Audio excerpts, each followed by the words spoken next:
The Tempietto of San Pietro in Montorio, also known as Bramante's Tempietto, stands as a small circular masterpiece at the heart of a courtyard in the San Pietro in Montorio convent in Rome, on the Gianicolo hill. Situated in Piazza di San Pietro in Montorio, this architectural gem is revered as one of the most significant examples of Renaissance architecture. It beautifully embodies key Renaissance themes, such as central planning, a revival of ancient Roman architecture, and a meticulous exploration of proportion and geometry in the relationship between its elements. Join us in unraveling the timeless beauty of the Renaissance marble. Small, yet powerful and eternal. This is how the Tempietto of San Pietro in Montorio, the Roman Renaissance jewel by architect Donato Bramante, appears. The building expresses and merges two spatial archetypes masterfully. Archetype intended as an original model or pattern, a prototype, but also as one of the inherited mental images postulated by Carl Jung as the content of the collective unconscious. The exterior space, Trilithic archetype. Trilithic derived from Greek words tria, three, and lithos, stone. And the interior space, cave archetype. The architecture of buildings and urban spaces can be investigated starting from a mutual relationship between solid and void. The external space defined by solid objects, the internal space understood as void. The oldest evidence of places built and inhabited by man are an expression of these two archetypes. There are many Trilithic archaic monuments, the most famous Stone Age, and many prehistoric caves all over the world. Different linguistic principles descend from these two archetypes. In particular, the Bramante temple expressed both the linguistic principles of the Trilithic form, space as an object, and the linguistic principle of the cave form, space as a whole. To delve deeper into these two linguistic principles, see my video Ancient Roman Marvels Collide, Hercules Temple versus Pantheon, two classical buildings that inspired Bramante for his temple.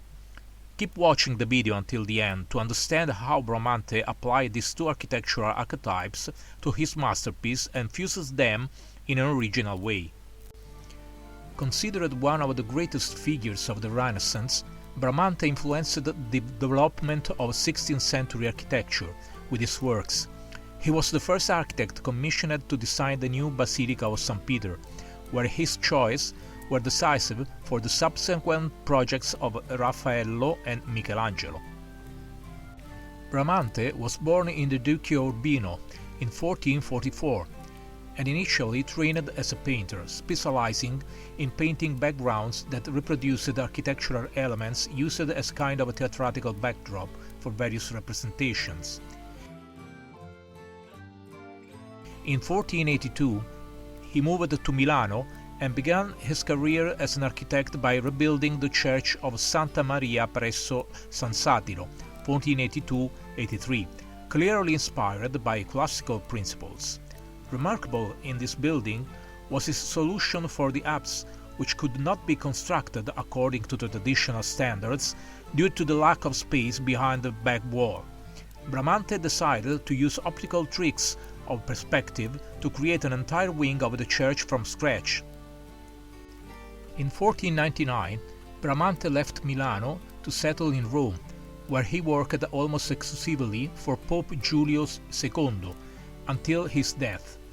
In contact with the splendid testimonies of classical antiquity, the decorative character of his style gradually gave way to a more pronounced monumentality. One of his early Roman projects was the Tempietto of San Pietro in Montorio. It was commissioned to Bramante in 1502 by the Spanish monarchs to properly commemorate the place where tradition held that St. Peter had been crucified, upside down, on the Gianicolum hill in Rome. A scene also is depicted on the altar of the Tempietto. For this reason, beneath the small building lies a crypt, a tiny underground chamber where the apostles' shrine had previously been located. Its construction continued until 1510.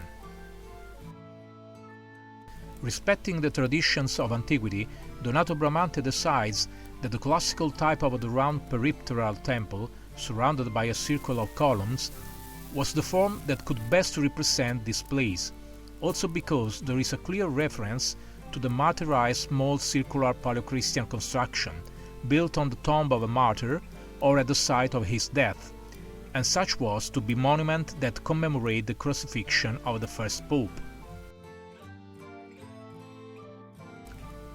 The Tempietto of San Pietro in Montorio imitates a Tholos temple with a circular cella and a peristasis. The circular peripteral temple is described by Vitruvius, architect of the time of Augustus, author of De Architectura, who lists the measurement to be established according to proportions and modular ratios. Circular temples were and are still visible in Rome and near Rome, albeit with differences in various ancient examples, from the Temple of Sibylla in Tivoli to the Temple of Hercules in the Forum Boarium, already extensively described in the video Ancient Roman Marble Collide, Hercules Temple versus Pantheon, from the Temple of Vesta in the Roman Forum to the Temple of Venus Cnidia at Villa Adriana.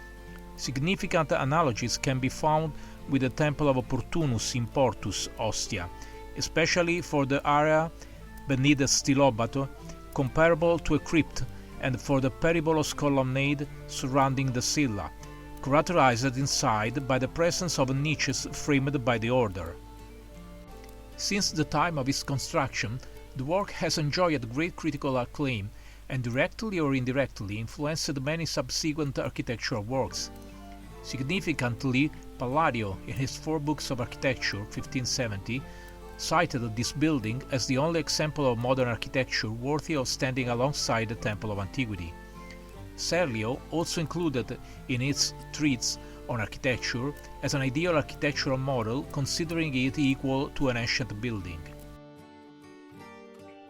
In the temple Cella, Bramante expressed the principle of the cave form, space as a whole. He designs the circular building as a cylindrical volume articulated in 3 parts that gradually open up to the light: the underground crypt, the cylindrical cella with a Tuscanic-style peribolos, namely a continuous colonnade of 16 columns rising above the stepped base, the semispherical ribbed dome, raised above the windowed drum, and concluded by the crowning lantern. The drum is adorned with pilasters corresponding to those below the cella, and appearing rather simple as they lack capitals. Rectangular and semicircular niches with shell-shaped recesses alternate in the space between the pilasters.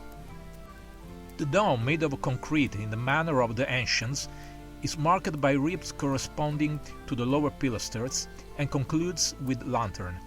Extending the cylindrical body beyond the peristals to accommodate the dome's impost, the architect formulates one of his most brilliant insight for originality and for the ability to emancipate from ancient examples. The elevated drum above the colonnade is a novelty compared to the aforementioned classical models, and once again responds to the desire to showcase the masonry cella in elevation and in its value as architecture of space as a whole. The cella wall is carved on the outside with 8 small semicircular niches shell-shaped, alternating with 4 windows and 3 doors. Inside, with 4 large niches also decorated with shells, 2 of them housing the entrance and the altar with the statue of St. Peter. The motif of the shell is an architectural and decorative motif seen, for example, in Piero della Francesca's famous painting at Brera, Milano, an absolute masterpiece of Renaissance, created at the court of Duke of Montefeltro in Urbino in 1472, and surely known to Bramante. The reason for deep niches in the cella wall lies in the architect's desire to emphasize the considerable thickness of the cella wall using the linguistic principle of the cave form, space as a whole, founded on the continuity of a thick and continuous masonry that sharply separates an internal archetypal space, the cave, from the outside. This is the typical principle of classical Roman architecture, exemplified in the Pantheon, extensively discussed in the video Ancient Roman Marvels Collide, Hercules Temple versus Pantheon. The columnated peristyle, the circular corridor around the cella, expressed the linguistic principle of the Trilithic form, space as an object. Outside, the Tuscan peristyle supports a Doric entablature decorated with metopes and triglyphs. In this case, the architect combines two different architectural orders, the Tuscan of the columns, which features a smooth entablature, and the Doric of the entablature, with the alternation of metopes and triglyphs, a classical decoration used for the first time in Italian Renaissance architecture in this building. The columns, made of grey granite, most likely come from a classical building. These columns have a height of 4.45 meters, the same dimension as the inner diameter of the cella, as recommended by Vitruvius. The cylindrical body of the cella is punctuated by pilasters which, upon closer observation, reveal themselves as projection of the columns composing the peristyle. These pilasters do not curve to fit the cylinder of the temple cella. By extending the line of the pilasters in plan, a polygon with 16 sides is thus obtained. Column and its corresponding pilaster are the vertical element of the Trilithic frame. The Trilithic structure, repeated 16 times, consists of the column and the corresponding pilaster. The horizontal element, the beam, between column, pilaster and cella wall, is not highlighted by the architect, who prefers to show the ceiling of the peristyle decorated with coffers and not resting, as the construction rule, on the architrave would suggest. Particular interest is aroused by the design and position of the flat coffered ceiling of the peristyle, set above the frieze of the entablature of the columns. This detail seems to testify to Bramante's decision to ignore or even deny the tectonic significance of the architectural order. The triglyphs represent the ends of the wood ceiling beams, resting directly on the architrave, as Leon Battista Alberti already emphasized. Alberti states, "On the architraves rest the beams. On the face of the beams, 3 vertical grooves are made in a straight line. It is also good that the beams rest on the vertical line passing through the shafts of the respective columns." This arrangement, indicative of structural logic, is respected in ancient examples and in 16th century buildings where the flat ceiling rests directly on the architrave. See, for example, despite the use of different orders, the portico of Palazzo Massimo alle Colonne in Rome, where architect Baldassarre Peruzzi also chose, for some solution, to look at the Tempietto. Bramante's different choice can be explained by the fact that the space of the ambulatory, with a coffered ceiling and 16 prominent beams, would have figuratively weighed down the building. Through clever techniques, the needs related to the opening are also addressed. To ensure an adequate entrance at the main door, it is not only of the Ionic order, but also placed on a different plane, protruding from the wall of the cell, and the lintel surmounts the pilasters, leaving the entire available width free for passage. An out-of-scale feature, but also an invention that isolates the elements, making them autonomous and able to coexist. With equal boldness, the architect placed above the frieze a travertine railing with balusters, consisting of 2 similar shafts to those used in the Caprini Palace, designed by him. The contemporary Caprini Palace was located in Rome in the Borgo district, facing the square and the Basilica of San Pietro. The elegant balustrade in the Tempietto, supported by the frieze adopted to visually connect the colonnade with the drum of the dome, repeats and multiplies the rhythm of the underlying 16 Tuscan columns, creating a suggestive luminous effect. Inside the cella, the wall surface is even smaller. The pilasters, only 8 in number, frame the void following a plane scheme independent from the 16 external pilasters and are calibrated in elevation to match the proportion of space, with a triumphant rhythm in series inaugurated by Alberti in Sant'Andrea in Mantua. The inside order must be taller, so its width is only slightly larger than that of the exterior, and is placed on a pedestal. In this way, the frieze concludes, leaving just enough space for the windows of the drums. The architectural outcome of the small space is extraordinary.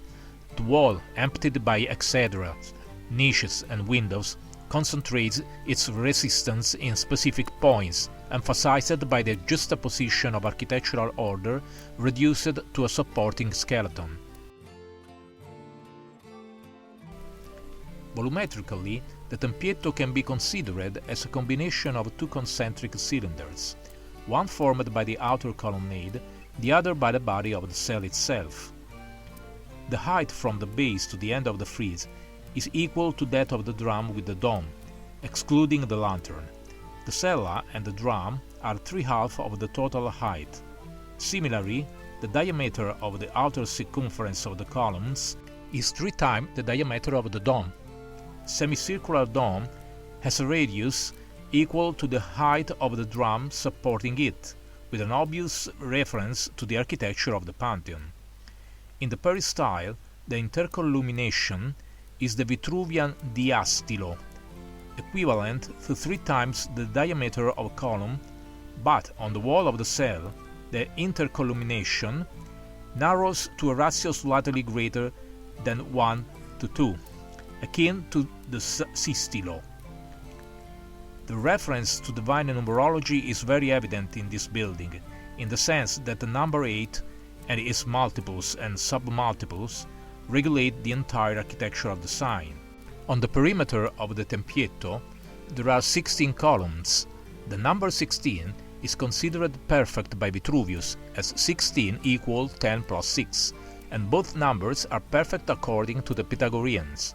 On the use of divine numerology, see also my video, The Hidden Wonders of Rome's Sacred Gateway, Lateran Baptistery Exposed. Only a part of the Bramante's ambitious original project was realized.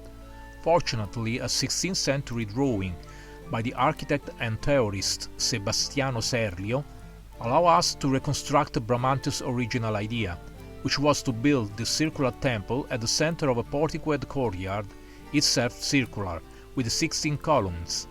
The current one is instead quadrangular in shape.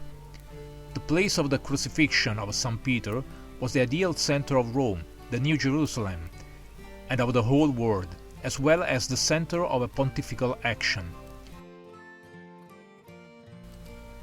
The building certainly posed a great challenge for Donato Bramante, who created an innovative and ingenious synthesis between the two architectural archetypes previously explained, that of the trilith form and that of the cave form. He had to confront the constraints imposed by the site and formulate a complex program to meet the ambitions of an authoritative client, an extraordinary result linked to the ability to develop an original language, anciently modern and modernly ancient, but also to manage a complex interplay between space and volume, proportion and measurement, light and shadow, different materials. Through his compositional skill, Bramante, in the vein of the new architecture in the antique style inaugurated by Filippo Brunelleschi, is the first modern architect capable of indicating to others after him a sure path in profession of architecture, being in spirit, courage, ingenuity, and knowledge in that art not only theoretical but also practical and supremely exercised.